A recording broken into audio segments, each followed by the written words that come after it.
Every now and again, you'll start a project and the client doesn't really have a very strong brief. So they hand you all the assets and just say to you, have fun with it.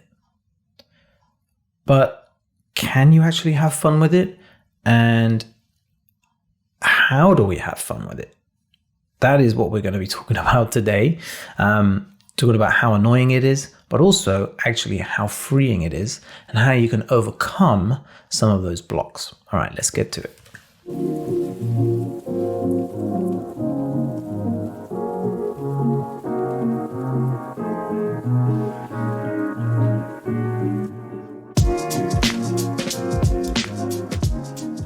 Hello and welcome back to another episode of the video editing podcast from Unsplice with me, your host, Shiny. Thank you so much for joining me and welcome back. It's another week, it's another episode, and I am really enjoying creating this podcast with you recently.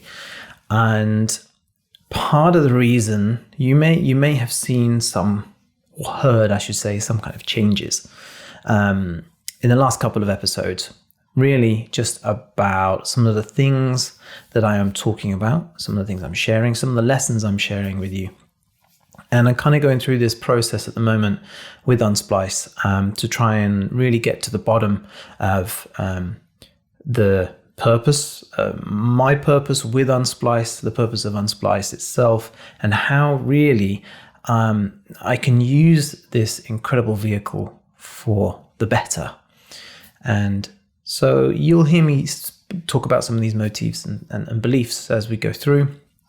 And it's great because I feel like I have this stronger sense of purpose with Unsplice and speaking to you now, and the reason behind it all and how we together can change video editing and the video editing landscape for the better.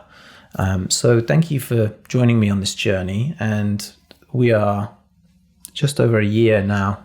It's February 2022 we started this podcast, and it's kind of, if you've been along for the whole ride, you can feel how it's kind of progressing and getting better and better.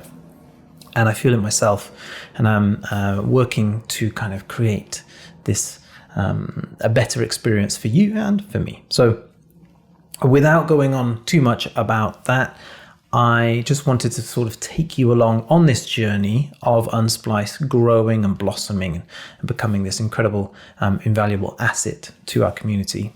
But I want to bring it back to the topic of today's podcast, which is about, can you actually have fun with it? When a client hands you all the assets and says, here you go, have fun with it. They think they're doing you a favor because they're giving you complete creative control. And whilst that might be a good thing, quite often you can feel just a bit annoyed because now you have absolutely no idea what to do. If they'd just given you some direction, then you could have taken that direction and gone with it and then worked with that. But with zero direction, it can feel a little bit annoying. So if you feel frustrated, you might feel frustrated at this point because you're struggling to come up with creative ideas, digging that well of creative ideas and coming up with nothing but more dry sand. And so when the client comes back 3 days later and checks in, just see what you've created, and you show them, and when you do, you kind of have this like inner sense of like guilt because you haven't been able to come up with a strong creative concept. The client trusted you that you would gave everything to you, gave all the trust, and just trusted that you would come up with a strong creative concept and make the best thing for that edit. And really, they wanted you to have fun with it, but quite the opposite happened. You didn't have fun with it at all. In fact, you found it more frustrating than you did fun. So there are some reasons behind this, and there are some ways to sort of switch that on its head and make it really actually very enjoyable. So if this is you, if this sounds like you, then there are a few things missing from your creative knowledge that would be really, really useful in this situation. So the first thing I want to share with you is the Shiny framework. Now, you may have heard me talk about this before on the podcast, or if you're a splicer, you're a member of Unsplice Pro, one of the alumni, then you would definitely have heard of this. So the Shiny framework is a way to overcome blank timeline syndrome. And some of the OGs who have been on the email list and following Unsplice for a while will probably have seen the PDF of this framework, which you can get for free on the Unsplice website. And I'll tell you what it stands for. So S stands for start, H stands for human, I stands for identity, N for nuance, and Y for why, though. So with this framework, from the very outset, if somebody says, here, have fun with it, you are able to immediately kind of overcome this sense of dread that you get from blank timeline syndrome and having zero creative ideas whatsoever.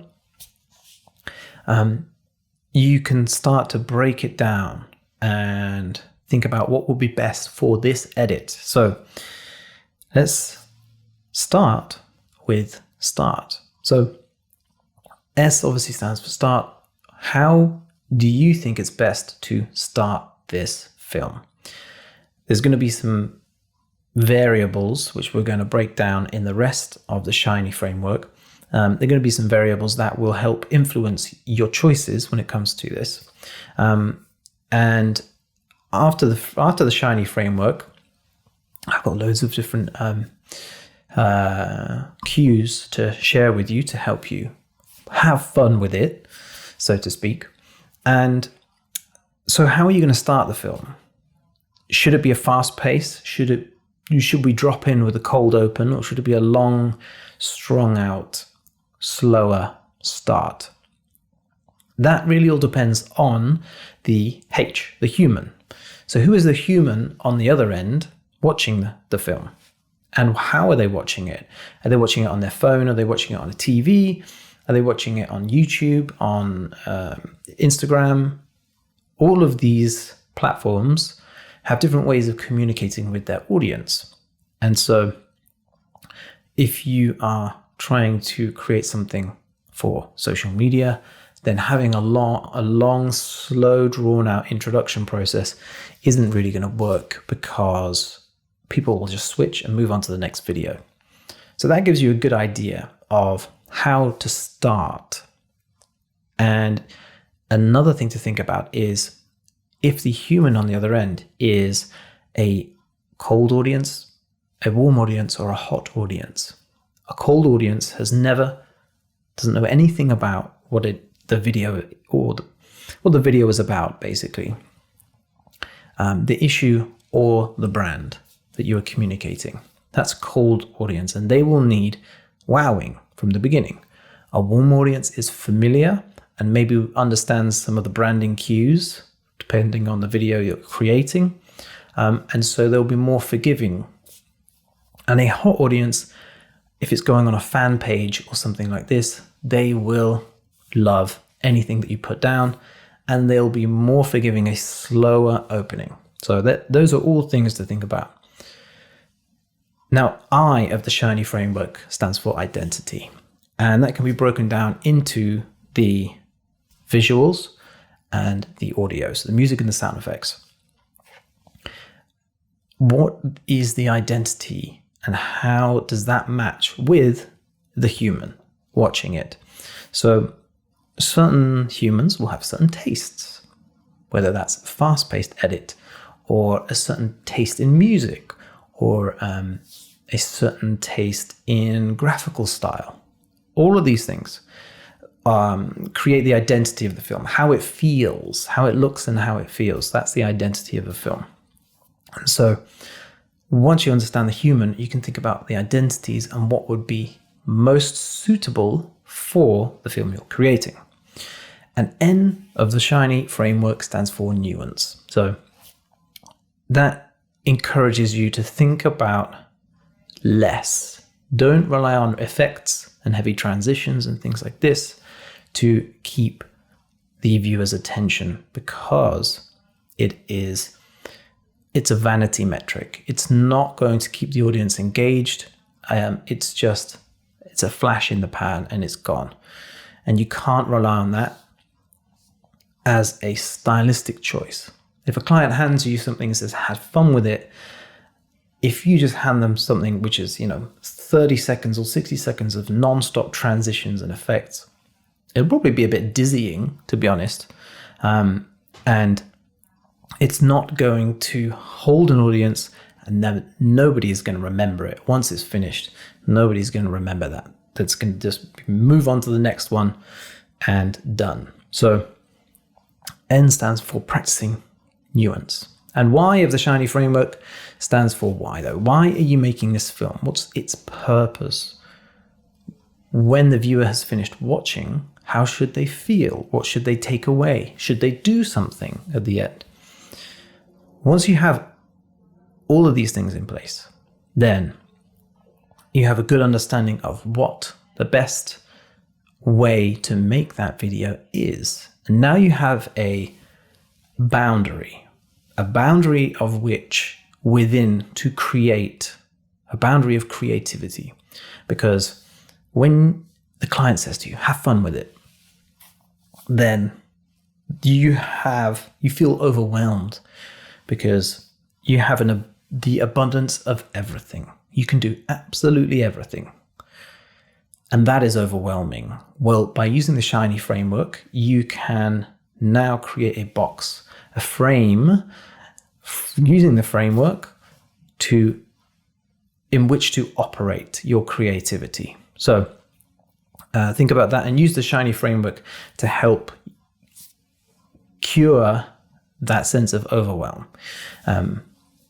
So once you have that, the next thing is and we're going to get into some creative ideas. The next thing is to think about the rocks in a glass principle. So the way you build an edit, kind of like a factory line, you do one thing and then you do the next and the next. And if you think about the rocks in a glass analogy, you have to put the biggest rocks in so that you can fit more smaller pebbles, then sand, and then water. So the biggest chunks, when you look at a timeline, like a physical timeline in your editing software, the biggest things are always the interviews, the speech, the dialogue. That is when, if you look at it, the bigger clips are speech. So put the big rocks in, and then once you've got your speech sorted, then and your dialogue sorted, think about the B-roll and the music, and then after that, the sand and the water, any effects, and then any extra bells and whistles. If you think about it in this order, then you only have one problem to tackle at a time. That cures your overwhelm as well. So half of the problem with a client handing you something and saying, have fun with it, is the fact that it's overwhelming. And so using these frameworks, these principles, we can break it down. And so we're only thinking about one thing now. Now we have this framework, we're only looking at the dialogue. So if at this point you were really struggling to come up with creative ideas, then you have to think about the story. Because if you're not thinking about how to tell the best story, then it's not going to be easy. Again, we are breaking everything down and kind of breaking everything down into just smaller, achievable chunks. And if you don't know what story you're telling, then you are not able to use dramatic or moments within your edit to emphasize key points in the narrative. So what we mean by that is if you have an understanding of the story that you want to tell, and now that could be with dialogue, or it could be without using dialogue, by using music as well as sound effects, and obviously the footage that you're using. It is possible to tell a story, and that is what storytelling is about. Storytelling within editing is about being able to tell a story not just through dialogue, but through everything. The dialogue, the B-roll, all of your footage, how you implement that, as well as music and the sound effects. So what you're doing is you are taking key moments in the story and you're using music, sound effects, pacing, and dramatic effects or even transitions to emphasize those key moments. And so that kind of brings us back to, again, the nuance in the Shiny framework, because it's the last thing we're thinking about. We're thinking about effects only as a way to emphasize something and not as the rocks that the edit sits on. If you build your house on sand, then it's going to sink. And it's the same with your edit.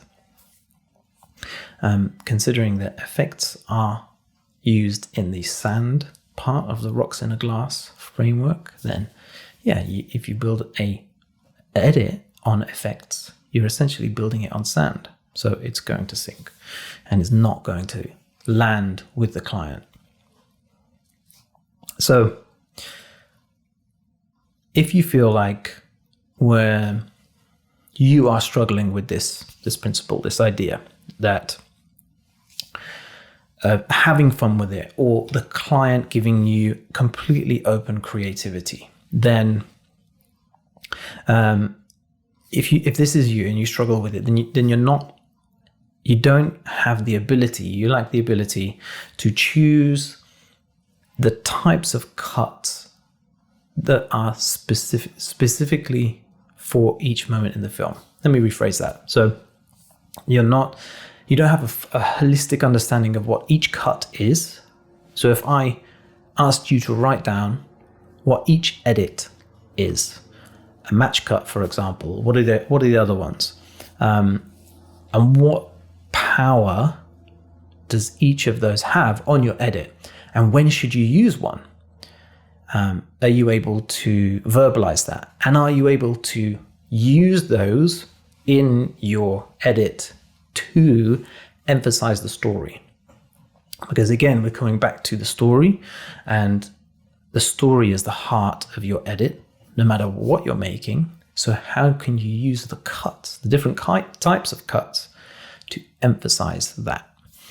So if you don't understand those, then it's going to be difficult, and that is contributing to your overwhelm of what to do when the client gives you completely free creative reign.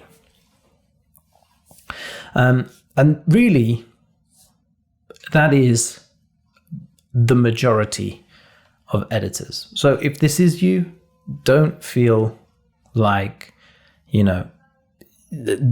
don't feel like this is an outlying fact. This is a generality. So many editors I meet, they work from the gut, right? And you've probably heard this many times. But that's just because they've learned all the different types of cuts and why and how each cut will help the edit, what effect it has on the edit, and why that works. But they're just not able to verbalize it. But an expert, or someone who wants to become an excellent storyteller in the shortest amount of time possible, will know those cuts. And it's understanding that most editors do not understand that, because we are editors do not understand that, because we are told, where we learn. Most of us are self-taught, right? I'm self-taught. There's a good chance that you are self-taught as well. And if you learn through YouTube, there's a real focus on technical ability rather than actual storytelling. So flashy transitions, effects, those sorts of things, they all get a lot of clout on YouTube. And in fact, a lot of YouTube editors, they specialize in cutting for YouTube. There is a certain way of editing for YouTube, which doesn't necessarily translate into the commercial, documentary world, branded content, working in the industry, let's call it, where there is a focus on storytelling. And your storytelling ability is going to be completely reflect your ability to find work. So this kind of teaches your brain, by learning these, especially through YouTube or through self-taught mechanisms, it kind of teaches your brain to think of technical solutions to creative problems. Whereas what you have when the client says to you, have fun with it, you have here a creative problem and not a technical one. So it stands to reason that when a client says this to us, that it is overwhelming, and that most of us will struggle to come up with creative ideas or understand what to do with the edit and how we can have fun, because we want to create the best edit for the client and we want to do the best job possible. We love this job. And so having this ability to solve creative problems, that is a true skill of a good video editor. Now, I kind of bring this down to creative literacy. This is something that I've been thinking long and hard about, and going back to what I was saying earlier about finding truly the purpose of everything that I'm creating with Unsplice is this idea of creative literacy. I strongly believe that creative literacy is as important as reading and writing literacy. And we're built from the moment we go to school. We're kind of taught, and we go through this system to create workers. The school system in its current form was built during the industrial era, where we needed workers. Now we need problem solvers. We are in the information age, and that way of learning does not serve us anymore. We need creative literacy as much as we do reading and writing literacy. Everybody has it within them. And you, as a video editor, are fully aware that you enjoy the creative process. You enjoy being an artist. You enjoy creativity. And you have been able to bring this to the surface more so than some others who have kind of pushed it down. But we all have this innate ability within us, and we need a system, a school system, that nurtures that. And so, in my opinion, creativity really is what separates us humans from the binary world that is growing around us. So if you think about all technology, everything feels very binary. It's very literal, on, off, straight. And thinking creatively is the opposite of that. It's the way of thinking about multiple solutions to problems. It is a way of bringing influence from every single source, from many, many sources, and bringing it together to come up with one new, fresh idea. And that is what separates us as humans. And that's why I believe creative literacy really is a very basic fundamental skill that we all should learn. And so I'm making it my mission to spread that message and ensure that creative literacy is something that we all have access to and we are encouraged to foster. So because of all the things that I've spoken about, all of the skills that you have the ability to do, basically what I'm saying is, with all of the things that I spoke about, they are skills that you can learn, and with these skills, you are able to have fun with it, as the client would say. Because if you understand all of these things, and if anything needs to sink back in again, then I encourage you to just rewind and listen to it again. But these are skills that you can learn, and once you have learned them, you'll be able to have fun with it. You will actually be able to have fun with it. I love when the client hands me a completely open brief. It excites me. I have spent many years building up these skills so that I can break something down, look at all the pieces of the puzzle, and I get excited about putting together this 1,000-piece jigsaw puzzle and doing it in the most beautiful way possible. And if this sounds like something that, if anything that I spoke about is connected with you, and it feels like something that you would like to learn, then I am going to announce that in June, I'm going to be launching Unsplice's flagship program, which is the Creative Storyteller program, where you will learn how to execute everything that we spoke about to the highest level. So how to come up with creative ideas from nothing, and also how to engage an audience through story, music, and flow, and how you can use all of these incredible skills to create videos that engage your audience and hook them all the way to the end. So this is going to be happening in June. If you are interested, there's no sales page yet, but I have put together a very quick page where you can register your interest if you head to unsplice.com/story. And if you head there, it's a very short page. You can just be notified when enrollment opens.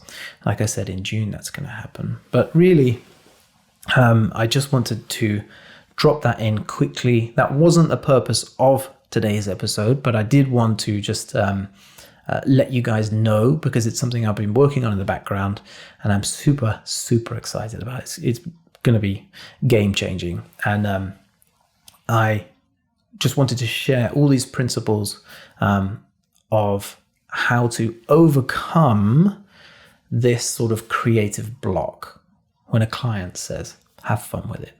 Because in my opinion, yes, it is possible to have fun with it when the client says, have fun with it. Thank you very much for listening. If you wanted that URL again, it's unsplice.com/story. And I really look forward to speaking with you again next week. And thank you very much again for being a loyal listener.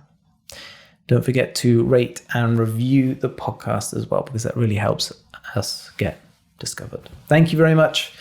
I hope this has been good. Bye-bye.